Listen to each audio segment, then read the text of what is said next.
जय श्री कृष्णा। एक प्रसिद्ध भजन हम सबने जरूर सुना है। हर देश में तू, हर भेष में तू, तेरे नाम अनेक, तू एक ही है।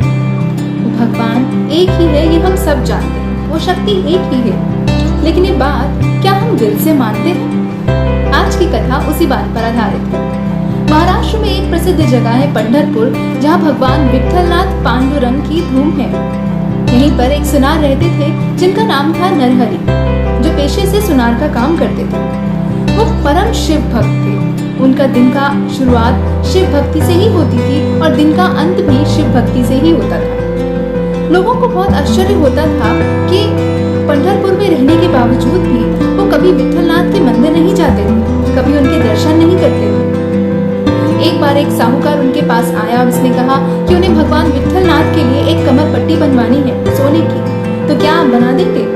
पहले तो नरहरि सुनार ने मना कर दिया, परंतु बाद में वो मान गए। उन्होंने कहा कि आप एक नाप ला के दे दीजिए, मैं उस हिसाब से बना दूंगा। साहूकार गया और उसने भगवान विठलनाथ की कमर का नाप एक डोरी की मदद से लेकर के आ गया। कुछ दिन बाद नरहरि सुनार ने एक बहुत सुंदर सोने की कमर पट्टी बनाकर तैयार कर दी।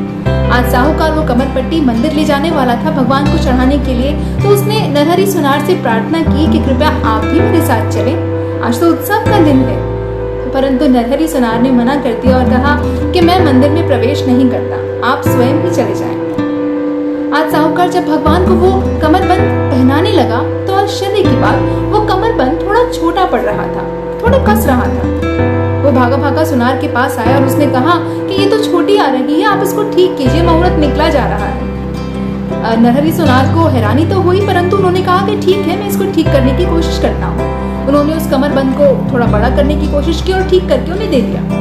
जब साहूकार दोबारा वो कमर पट्टी भगवान को पहनाने लगे तो अब की बार वो ढीली आ रही थी, वो चुंगल बड़ी आ रही थी। वो फिर भागा भागा नरहरि सुनार के पास आया और उसने कहा कि अब तो ये बड़ी आ रही है, अब आप कुछ कीजिए, आप स्वयं चलिए, स्वयं नाप लीजिए और उसको ठीक कीजिए।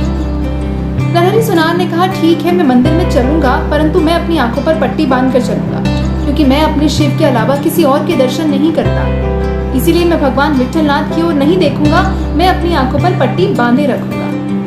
साहूकार ने कहा ठीक है, जैसी आपकी इच्छा, आप चले तो सही।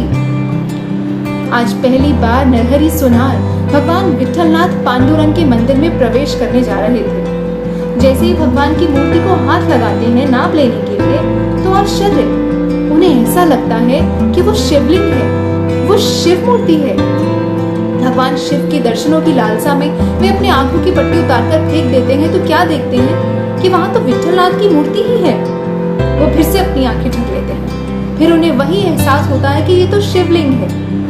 जब अपनी पट्टी हटाते हैं तो फिर उन्हें वही पांडुरंग भगवान की मूर्ति नजर आती है। ऐसा बार बार हुआ।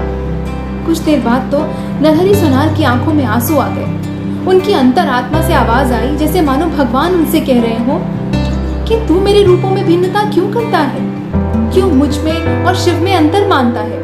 तत्व रूप से तो हम दोनों एक ही हैं। नारायण भी शिव है और शिव ही नारायण है।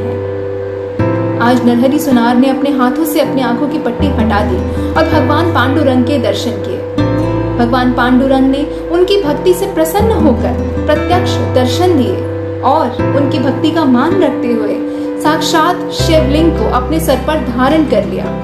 बस तब से आज तक भगवान विठलनाथ अपने सर पर वो शिवलिंग धारण करके आज तक खड़े हुए हैं और सबको ये शिक्षा दे रहे हैं कि नारायण और शिव तत्व रूप से अलग नहीं है। उनको भिन्न मानने वाले तो हम लोग हैं। इसीलिए प्रेम से कहिए, जय शिव शंकर, जय विठल पांडुरंगा, जय श्री कृष्णा।